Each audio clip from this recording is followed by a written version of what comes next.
Hello दोस्तों, नमस्कार। आप सभी का स्वागत हमारे channel Hindi GS practice class by Hemlata में। तो आज हम लोग क्या पढ़ रहे हैं? हिंदी साहित्य। आज हम लोग वेरी इंपॉर्टेंट प्रश्न पढ़ेंगे। संप्रदाय थोड़ा सा है, संप्रदाय के प्रमुख कवि। इसके बाद क्या पढ़ेंगे? मीराबाई। मीराबाई से बहुत सारे प्रश्न अच्छे अच्छे बनते हैं और पूछा भी जाता है मीराबाई से सारे प्रश्न। तो चलिए देखते हैं, टाइम ना वेस्ट करते हुए। संप्रदाय के प्रमुख कवि। संप्रदाय के कौन प्रमुख कवि आते हैं? 4 आते हैं। कौन कौन से आते हैं? तो चलिए देखते हैं कौन आएंगे। पहले आएंगे बलदेव विद्याभूषण आते हैं। बलदेव विद्याभूषण आते हैं। फिर दूसरे कौन आएंगे? सूरदास मदन मोहन आते हैं। फिर तीसरे कौन है? चंद्र गोपाल आते हैं। चौथे कौन है? माधव दास माधुरी आते हैं। तो सबसे पहले देखते हैं बलदेव विद्याभूषण। ये कौन है? ये गोविंद भास। इनकी रचना कौन सी है? गोविंद भास। यह इस संप्रदाय के सैद्धांतिक ग्रंथ हैं। क्या है यह? संप्रदाय के कौन है? सैद्धांतिक ग्रंथ है। अगला है सूरदास मदन मोहन। इनका कौन सा ग्रंथ है? सुहृद वाणी। सुहृद वाणी इनका ग्रंथ है। और तीसरा कौन है? चंद्र गोपाल है। इनकी कौन कौन से ग्रंथ हैं? चंद्र 84, अष्टयाम, सेवा सुधा, गौरांग, अष्टयाम, राधा विरह। गौरांग अष्टयाम दोनों एक है। चंद्र 84 अष्टयाम ये अलग है। सेवा सुधा गौरांग और अष्टयाम है। राधा विरह है। और अब अगले राइटर कौन आएंगे? माधव दास माधुरी। अब इनकी रचना कौन कौन सी है? इनकी रचना है केली माधुरी, वंशीवट माधुरी, वृंदावन माधुरी। माधुरी अलग है, वृंदावन माधुरी अलग है। केली माधुरी, वंशीवट माधुरी और वृंदावन माधुरी। ये इनकी कितनी रचनाएं हैं? 3 रचनाएं प्रमुख मानी जाती हैं। किसकी? माधव दास माधुरी की। इसमें देख लीजिएगा कि इसमें सब में माधव दास के में माधुरी और माधुरी ही लगे हुए हैं। तो किसके होंगे? तो ध्यान दीजिएगा आप लोग, माधव दास माधुरी की रचना है। अब हेडिंग डाल लीजिए क्या? संप्रदाय निरपेक्ष भक्ति कृष्ण भक्ति साहित्य। अब यहाँ से बहुत ही वेरी इंपॉर्टेंट आप लोग नोट्स बना लीजिएगा जरूर। तो नोट्स बनाते हुए लिखिएगा।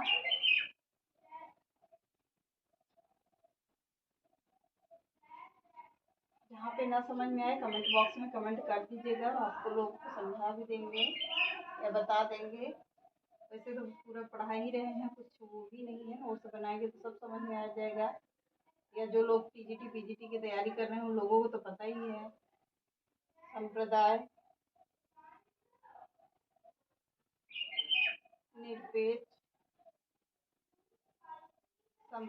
निरपेक्ष कृष्ण भक्ति साहित्य। कृष्ण भक्ति साहित्य। कृष्ण भक्ति साहित्य। अब यहाँ से देखते हैं इसमें कौन सा आएगा? संप्रदाय निरपेक्ष कृष्ण भक्ति साहित्य में सबसे पहले कौन आती हैं? मीराबाई। मीराबाई मीराबाई कौन थी? मीराबाई। अब यहाँ से देखते हैं मीराबाई का जन्म पूछता है कि तो जन्म कब है? 1504 ईस्वी में मेड़ता के समीप कुटकी नामक गांव में जन्म। कहाँ पर? 1504 ईस्वी में। कहाँ पर? तो मेड़ता के समीप। मेड़ता के समीप कहाँ पर? मेड़ता के समीप कुड़की नामक गांव में। कुड़की नामक गांव में मीराबाई का जन्म कहाँ हुआ था? तो 1504 ईस्वी में मेड़ता के समीप कुड़की नामक गांव में इनका जन्म होता है। हाई स्कूल की पुस्तक में क्या दिया गया है कि हाई स्कूल के पुस्तक में कहीं कहीं मिलता है कितना? 1907 ईस्वी। 1907। अब इसमें ऐसे लिखते भी रहिएगा। हाई स्कूल की पुस्तक के अनुसार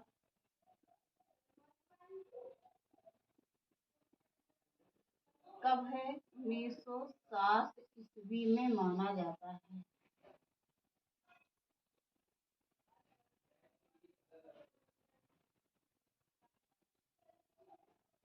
अब अंतिम क्या है?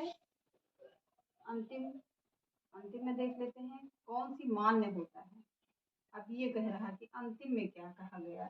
मीराबाई का जन्म 1907 ईस्वी में। मीराबाई का जन्म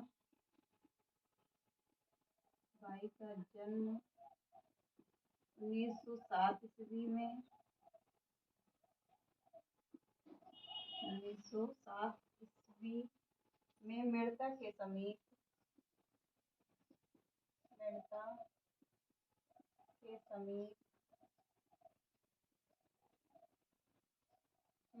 समीप कुड़की नामक गांव में हुआ था। मेड़ता के समीप कुड़की नामक गांव में हुआ था।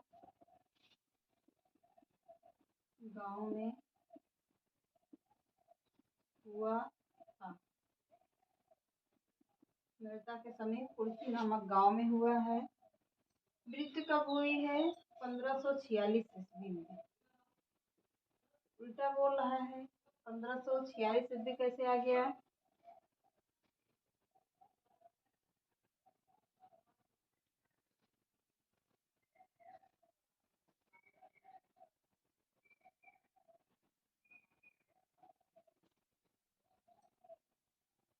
एक मिनट, थोड़ा सा इसमें कुछ कंफ्यूजन हो रहा है। तो मान्य कब हुआ था? 1907 ईस्वी में मेड़ता के समीप कुड़की नामक गांव में हुआ था। अब इनके बारे में थोड़ा सा डिटेल में जानते हैं। तो कल इनकी मृत्यु बताते हैं। मृत्यु इसमें दिया गया है, कहीं कहीं पुस्तकों में मिलता है कि 1516 ईस्वी में इनकी मृत्यु हो जाती है। तो ऐसा कैसे हो सकता है?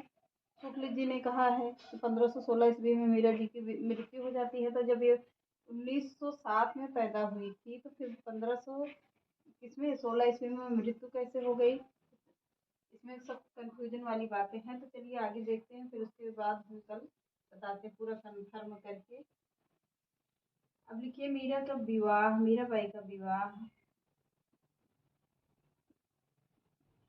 मीराबाई का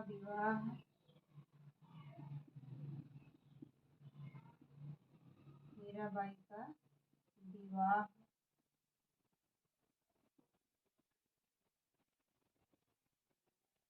1516 ईस्वी में। 1516 ईस्वी में राणा सांगा के श्रेष्ठ भोजराज राणा सांगा के श्रेष्ठ यानी बड़े भोजराज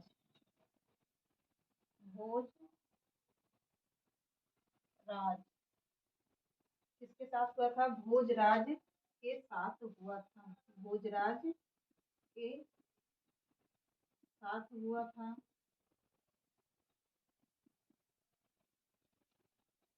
मीराबाई के बारे में, इनका विवाह 7 वर्ष के पश्चात ही निधन हो गया था। विवाह के पॉइंट करके लिखिएगा।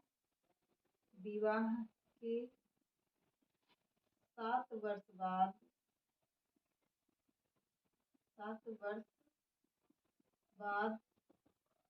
पति की मृत्यु हो जाती है।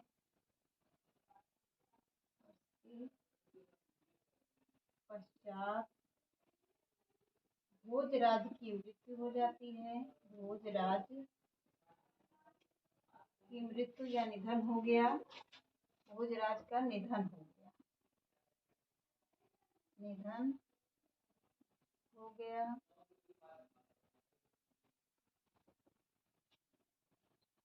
अगला पॉइंट लिखिएगा। राजा विक्रम सिंह ने मीरा को भक्ति रोकने के लिए अनेक याचनाएं दी। राजा विक्रम सिंह ने भक्ति को रोकने के लिए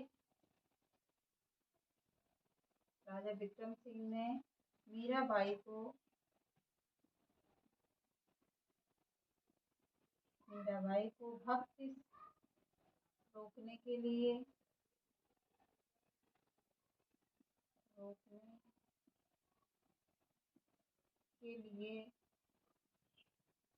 अनेक याचनाएं दी, अनेक कष्ट दिए, अनेक याचनाएं दिए।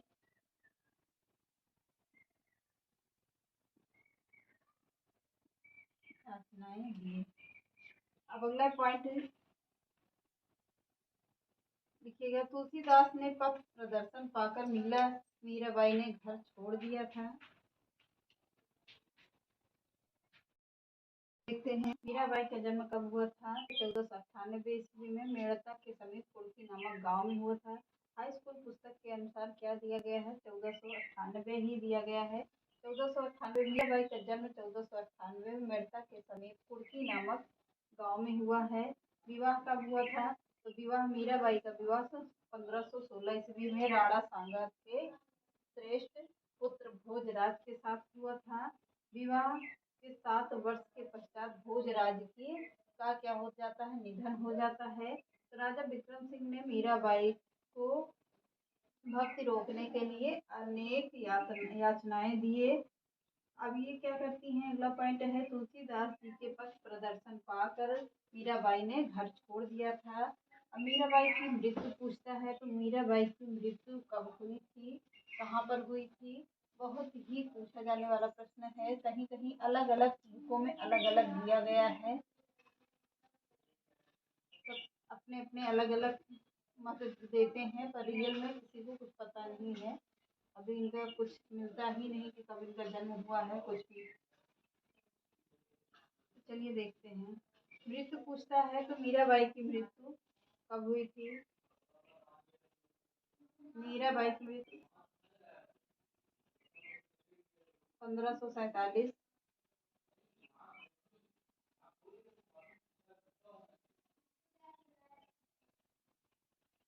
मीराबाई की मृत्यु कब हुई थी, 1547 ईस्वी। रणछोड़ मंदिर, ईस्वी कहाँ पर, रणछोड़ मंदिर, रणछोड़ मंदिर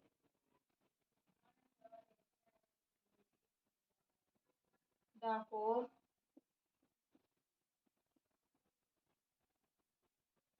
द्वारिका गुजरात में हुआ है। द्वारिका गुजरात। इसकी मृत्यु कहाँ हुई थी, कब हुई थी, 1547 ईस्वी में हुई है। कहाँ पर, रणछोड़ मंदिर डाकोर, द्वारिका गुजरात में हुई है। अब आगे देखते हैं। मीराबाई सर्वप्रथम वृंदावन चली गई थी।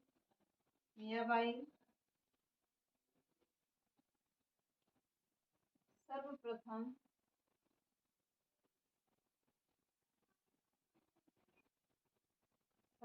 कहाँ गई, वृंदावन गई। वृंदावन चली गई। कहाँ गई, वृंदावन चली गई। उनको एक दिन आभास हुआ उनको एक दिन आभास हुआ, एक दिन आभास हुआ कि कृष्ण जी मथुरा चले गए। कृष्ण जी मथुरा चले गए। उनको आभास हुआ कि कृष्ण जी कहाँ चले गए, मथुरा चले गए। अतः मीराबाई भी मथुरा चली गई। अतः मीराबाई भी कहाँ चली गई, मथुरा चली गई। मथुरा चली गई।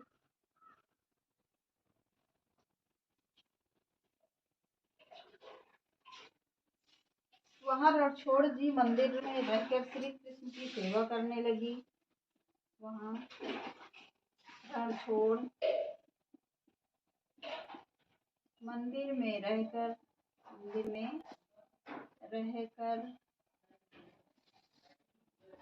भगवान की सेवा करने लगी। भगवान श्री कृष्ण की क्या करने लगी? भगवान श्री कृष्ण की सेवा करने लगी।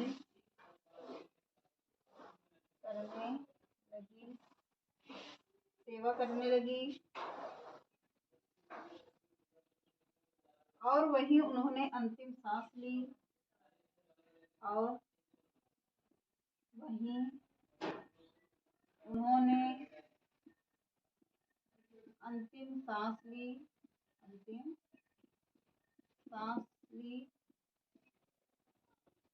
अब गुरु कौन थे? इनके गुरु कौन माने जाते हैं? तो गुरु रैदास थे। इनके गुरु कौन थे?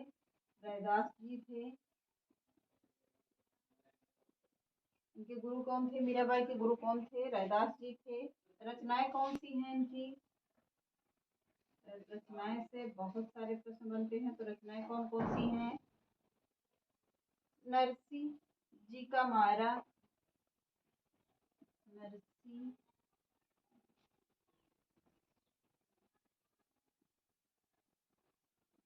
जी का मायरा। नरसी जी का मायरा। गीत गोविंद का टीका। दूसरी रचना कौन सी है? गीत गोविंद का टीका। गोविंद का टीका। गीत गोविंद का टीका। तीसरी कौन सी है? राग गोविंद। तीसरी रचना कौन सी है? राग गोविंद। चौथी रचना कौन सी है? राग सोरठ के पद। राग सोरठ के पद।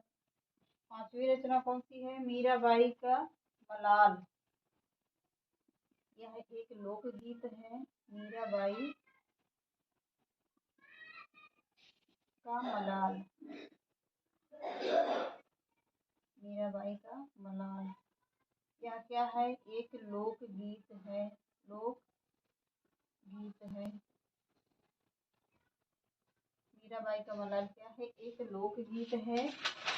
आगे देखते हैं। छठवीं रचना कौन सी है? मीराबाई की गरबी। मीराबाई की गरबी।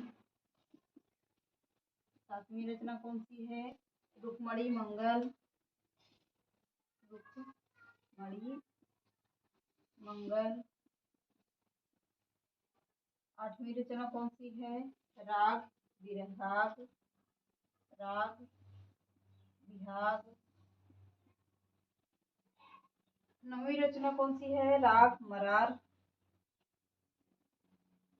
राग मराल। ये नौवीं रचना है। 10वीं रचना कौन सी है? नरसी मेहता की हुंडी। नरसी मेहता की हुंडी। मेहता की हुंडी।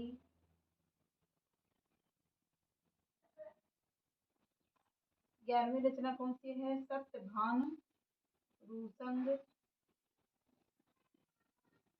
सत्यभान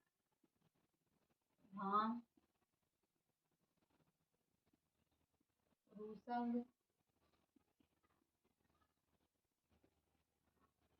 12वीं रचना कौन सी है? फुटपद। फुटपद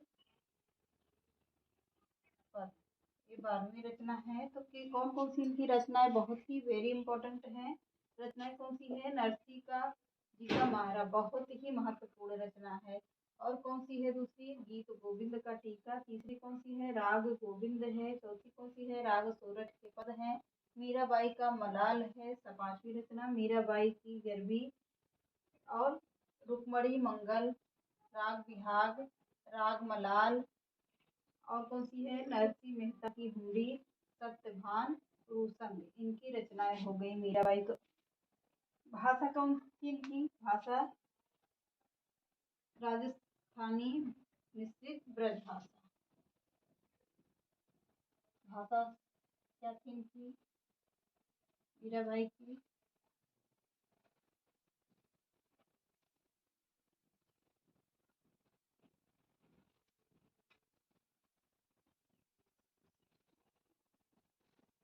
राजस्थानी मिश्रित ब्रजभाषा, इनकी ब्रजभाषा। चलिए आज के सेशन को यहीं समाप्त करते हैं। चैनल पसंद आए तो लाइक करिए, सब्सक्राइब करिए, ज़्यादा से ज़्यादा लोगों को शेयर करिए। नमस्कार।